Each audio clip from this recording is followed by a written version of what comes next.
Tangina. May nagtitinda ng puto, oh. Sino yan?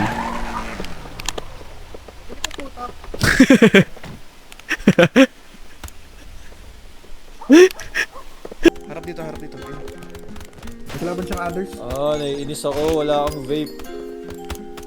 Patay, dalawa. Miko. Parado pa mga. Patay, tatlo. Ito nga yan eh. Mateo, no? Mati-trace. Patay, Tinos. 4. Pwede ba may tubigan? May water refilling station dito. Ano, bigyan mo kami ng... Patay ako ni Sinag. Huwag mo nang itanggi kita sa mukha mo. Inis ka sa'kin pero walang magawa. Patay, isa. Puro ko dagit na naliri sa mukha Patay, dalawa. mo. Sige magsumbong ka na Lalig na ako yun. Tama lang kasi mukha ka namang aso. Pag ikaw sa personal na mga bado o asartalo. Ganun talaga, lumaki kami sa huda. Mas laging dala, tsaka perang puro Push tayo, boy. blue. Sa namamaga, kung saan galing walang clue. Basta pag bumaba, kami mati ka maraming loot. Kaya nga panis ka, sobrang bilis, walang miss kada tira. Lahat ng dis, parang please ko nakita. Yung mga bitch, feeling rich sa Manila. Pag lumalapag, kami automatic. Laging malaki at marami ang kukuha. At tumutulog ng wag, yung gagang balain. Kung ayaw nyo na madali ang sumalangin. Pag bumababa, naaangas ang sila sa ilalata.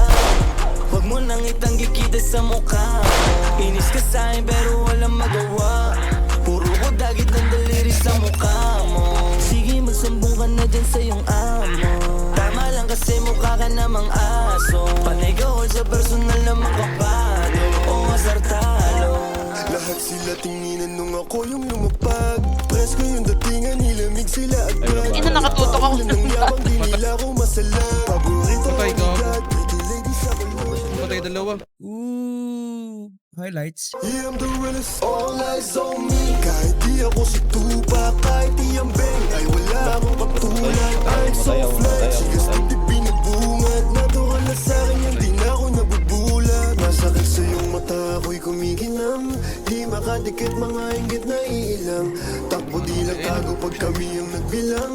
Huwag kang mamulit kung di mo papanindigan. Pag bumababa, naaangas ang sila sa inalata. Huwag mo nang itanggi kita sa mukha mo. Inis ka sa'kin pero walang magawa. Puro ko dagit ng daliri sa mukha mo. Sige magsumbong ka na dyan sa iyong amo. Tama lang kasi mukha ka namang aso. Panay ka sa personal